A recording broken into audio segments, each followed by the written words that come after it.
cerca a la estación donde se generaba la energía. La población empezó a tener miedo. Te ves tan bonito con ese vestidito, Daniel. O quiero decir, Daniela. Uy, ¿cómo así? ¿Lo vestía de niña?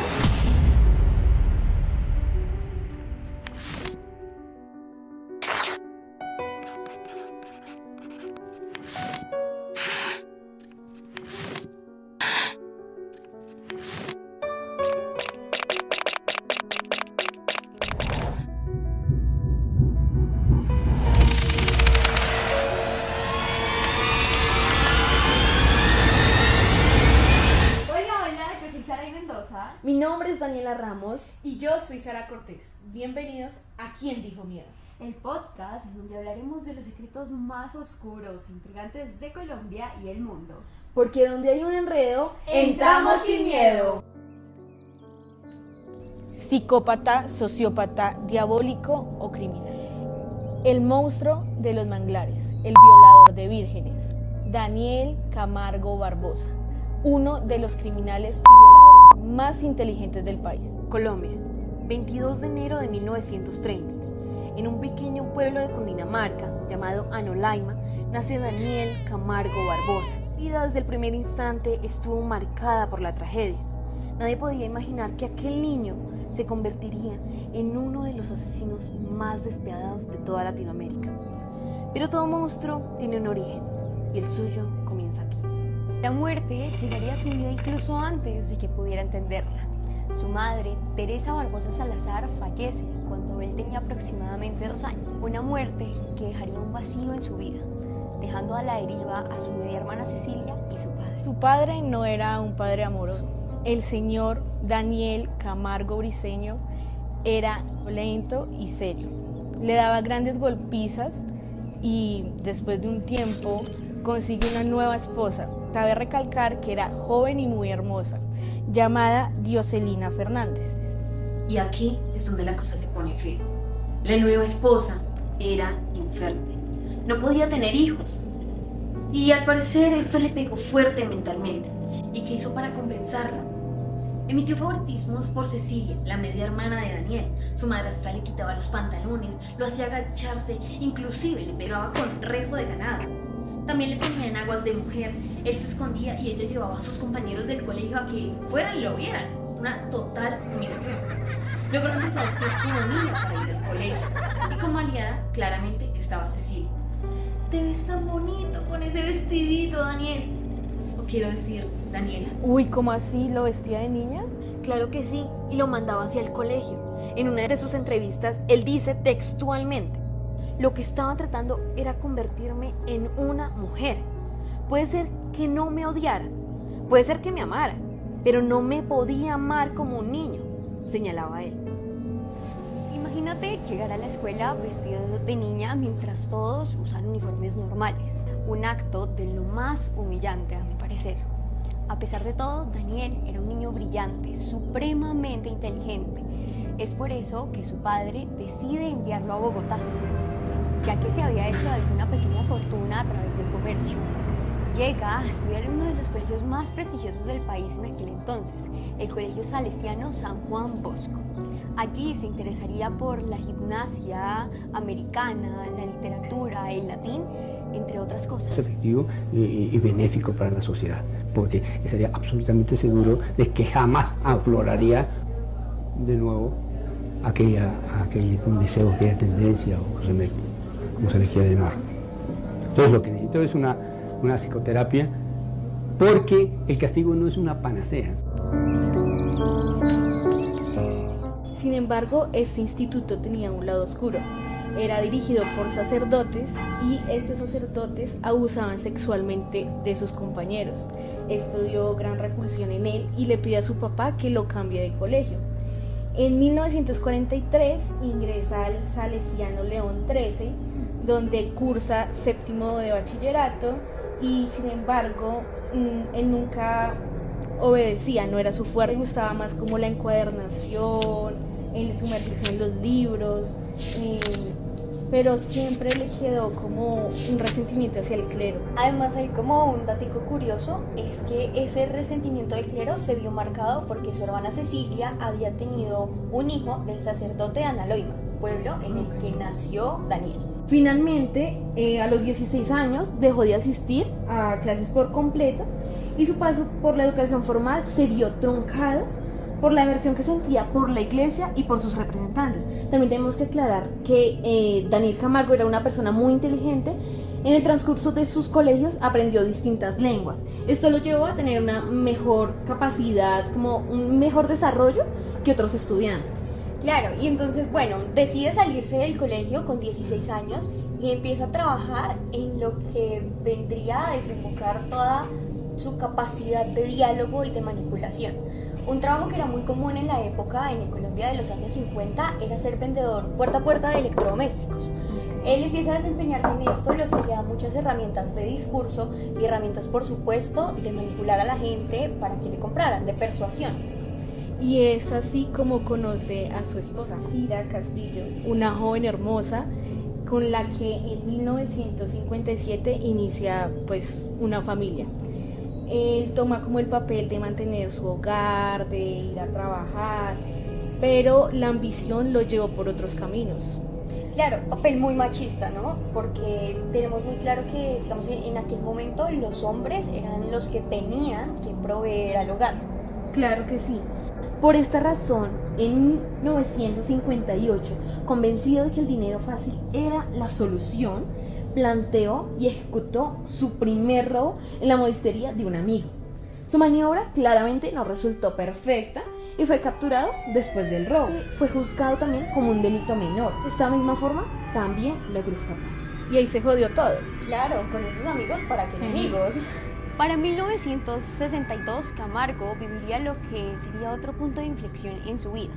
Sale a trabajar una mañana común y corriente, continuaba siendo vendedor puerta a puerta, pero la lluvia torrencial, de esas que tenemos a menudo en Bogotá, lo hizo devolverse a su casa, ubicada en el barrio Eduardo Santos, al sur de la ciudad. Allí, a través de la ventana, vio a su esposa teniendo relaciones sexuales con otro hombre. No dijo nada, no hizo nada, simplemente agarró sus cosas y se comunicó con su papá, con el que llevaba mucho tiempo sin hablarse, para instalarse en una propiedad. A partir de esto, Daniel Camargo empieza a tener un deseo insaciable por mujeres vírgenes. En el año 1963 conoce a Esperanza Panqueva, más conocida como la Dama de Azul, con quien empieza una relación sentimental creyendo que la mujer es virgen. Claramente no lo es. Por lo tanto, cuando descubre esta cruda realidad, la amenaza con dejarla, cosa que ella no quiere. Por lo tanto, ella acepta el trato de llevarle mujeres vírgenes. Principalmente, empieza trayéndole sus 2 hermanas menores al vendedor. La forma como ellos dos operaban era muy particular, ya que Camargo trabajaba en un centro comercial como guarda de seguridad. Allí acusaba a las niñas de robo, cuestionándolas y haciendo que le tuvieran miedo, ya que les decía que les iba a decir a sus papás que habían robado. Entraba Esperanza y les decía a las víctimas que estuvieran tranquilas, les llevaba un café, les daba una bebida y les daba una pastilla, la cual le decía que era para tranquilizarse. De esta forma, después llegaban al apartamento de Camargo, donde él hacía sus atrocidades. Esta pastilla se llama Seconal sódico, el cual es utilizado como un sedante y solo se vende bajo una receta médica. Lo que no sabías es que Esperanza trabajaba en una farmacia, lo que hacía mucho más fácil que obtuvieran los medicamentos sin necesidad de una prescripción médica. Una de las sobrevivientes cuenta que con tan solo 12 años de edad le pidió a su hermana dinero para ir a comprar algunos utensilios, algunos juguetes a un establecimiento. Cosa que ella no sabía es que el guardia de seguridad era Daniel Camargo, quien al salir la culpó de haberse robado todos los utensilios que tenía en su bolsa. Por lo tanto, ella empezó a llorar.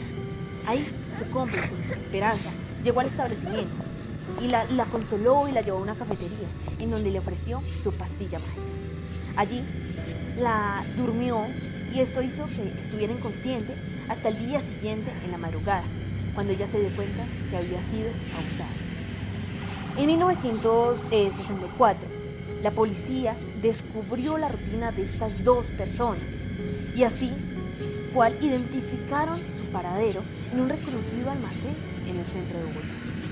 Y la operación se llevó a cabo con éxito, ya que había un infiltrado del DAS, del Departamento Administrativo de Seguridad, el cual se acercó a Camargo y le pidió sus documentos para que se identificara.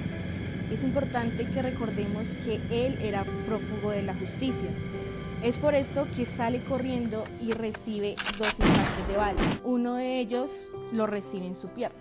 Camargo fue llevado a la cárcel Modelo en Bogotá durante 6 años, aunque su condena se redujo a 5 gracias a su buen comportamiento y el trabajo social que hacía. Se presume que leyó la mayoría de libros en la penitenciaria. Era un hombre muy inteligente al que le encantaba la literatura. Sin embargo, cuando sale de la cárcel no se tiene conocimiento de qué pasa.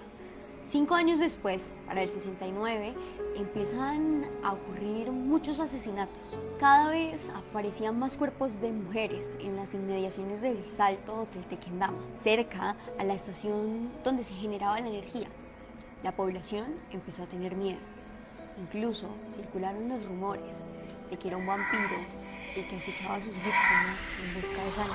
Pero hoy sabemos que aquellas historias sobrenaturales eran más que mitos, pues todos los cuerpos de las víctimas de Daniel Camargo Barbosa eran muy parecidos en la forma como las estrangulaba y las violentaba. Además, eran cuerpos de mujeres menores de 22 años. Él sale huyendo y mágicamente dejan de aparecer cuerpos de mujeres. Él se dirige hacia el Caribe y se establece en Barranquilla, donde comienza una nueva etapa. Los primeros días la pasó durmiendo bajo la intemperie, pero pronto compró unos protectores de televisor y empezó a vender puerta a puerta, cosa con la que se ganaba la vida, y trabajaba bajo el mismo modus operandi del primero. Engañaba a sus víctimas, generalmente niñas, mujeres vírgenes de entre los 10 y 14 años, ganándose la confianza de ellas para luego llevarlas a un lugar apartado, un lugar boscoso, donde las violaba y finalmente las mataba. Camargo tenía algo muy interesante, y es que en medio de esta mente criminal, interesada por la literatura, decidía plasmar todo en un diario.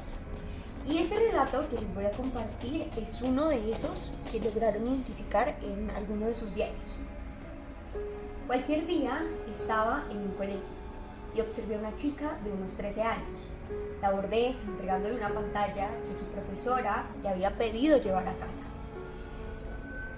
A lo que ella responde que no sabe dónde vive la profesora. Le ofrecí acompañarla cargando sus útiles escolares. Ella aceptó. Caminamos hasta el final de la calle, donde comenzaba un pequeño bosque. Le dije que podíamos llegar más rápido si lo atravesábamos, unos 200 metros adentro. La tomé del brazo y le advertí: no intentes correr o gritar o te mato.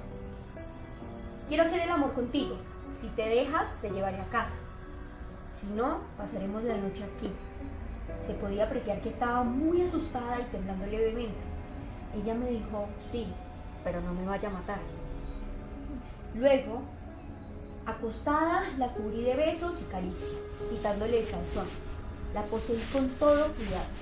Cuando he terminado, acostándome a su lado, ella quiso hablar, pero le puse silencio, porque tuve miedo de que alguien nos escuchara. Repentinamente me invadió un terror que de ninguna manera podría controlar. Vinieron a mi mente los años de reclusión, la monotonía propia de las cárceles. Sabía que no quería volver a perder mi libertad. Recordé que mi fotografía estaba en el álbum dedicado a los violadores que se buscaban, sabiendo que me había convertido en uno. De ninguna manera podía permitir que esa chica me identificara. No podía dejar evidencia. Decidí volver a poseerla y luego a suprimirla. Besos, caricias, otra posesión.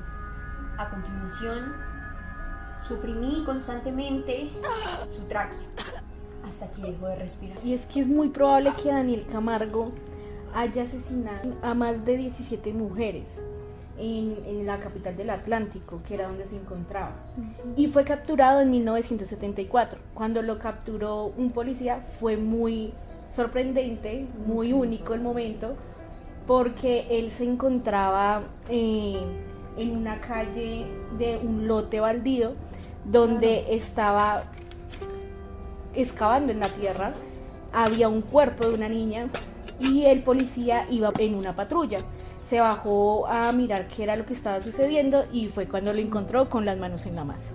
Claro, y posteriormente, no olvidemos, que las autoridades allanaron la habitación que Camargo ocupaba en el Hotel Napolitano, en el centro de la ciudad. Allí encontraron joyas femeninas, algunas revistas, $900, un diario personal y un escalofriante, o sea, ponga cuidado a esto, una escalofriante colección de 16 mechones de cabello de mujer. O sea, ¿qué es esto? Camargo fue juzgado y asimismo también fue sentenciado a 30 años por el asesinato de Liliana Jaramillo. En primera instancia fue llevado a la cárcel de Bucaramanga. Digamos que en este orden de ideas todo apuntaba a que para ese tiempo ya Camargo tenía encima alrededor de 40 homicidios, 40 asesinatos de mujeres vírgenes.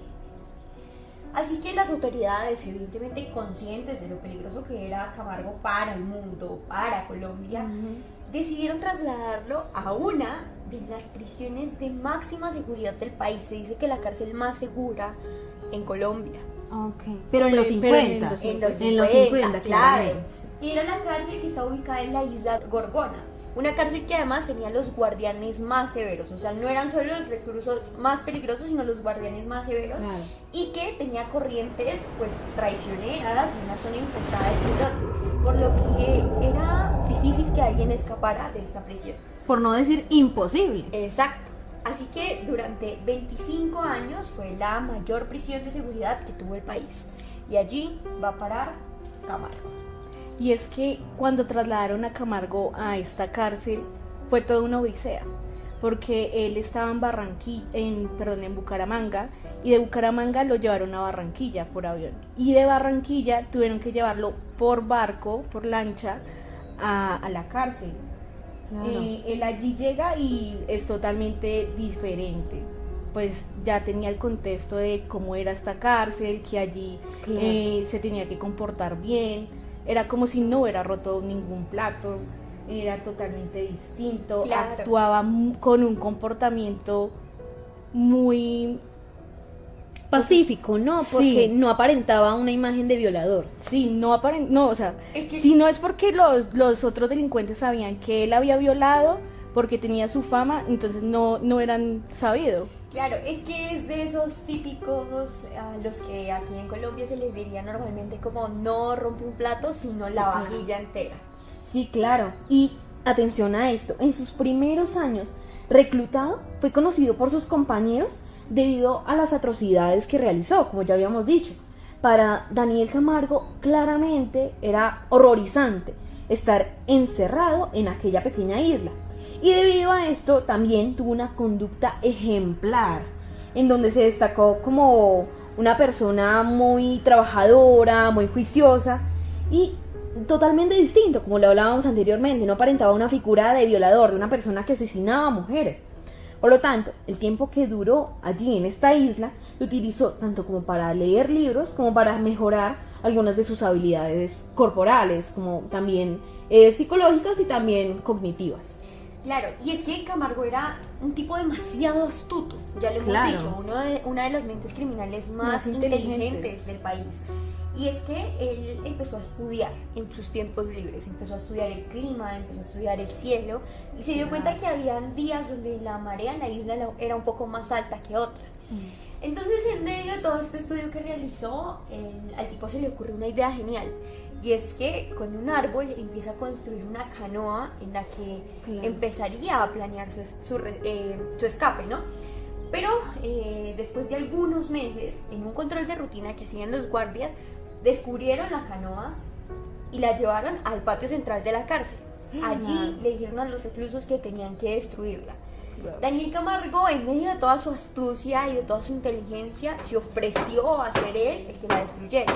Obviamente, porque lo iba a alejar de todas las sospechas. Él no iba a ser sospechoso en ese caso. Bueno, y pues ahí fue cuando le dañaron como su primera jugada, ¿no? Pero para él eso no fue como el fin de buscar una escapatoria. Claro. Él sigue como estudiando el océano, pasa algún tiempo y como ya en su diario vivir, que pues se ponía a estudiar el océano, miraba como la marea, a lo lejos ve terreno, ve tierra firme y también ve algo que se mueve. Entonces ahí dice como no, yo me voy a lanzar y se lanzó al mar. Ahí se coge como a lo que estaba flotando y llega allí a tierra firme donde empieza como a ejecutar su plan, era una balsa en lo que pudo escapar, la esconde bajo tierra para que no lo fueran a hallar y empieza a crear su nuevo plan. Claro que sí. Y es que la historia no acaba aquí. Pero si quieren saber más de las fechorías de Daniel Camargo al desembarcar en Ecuador, en la tierra firme, estén pendientes a nuestro canal, ya que también tendremos nuevas interacciones y nuevas perspectivas que nos ayudará a esclarecer toda esta situación. Exacto, vamos a hablar en el próximo capítulo de la mente criminal detrás de Daniel Camargo. Así que bueno, nos vemos en un próximo capítulo aquí en ¿Quién dijo miedo? Porque donde hay un enredo, Entramos sin miedo. Chao, chao. Chao, chao.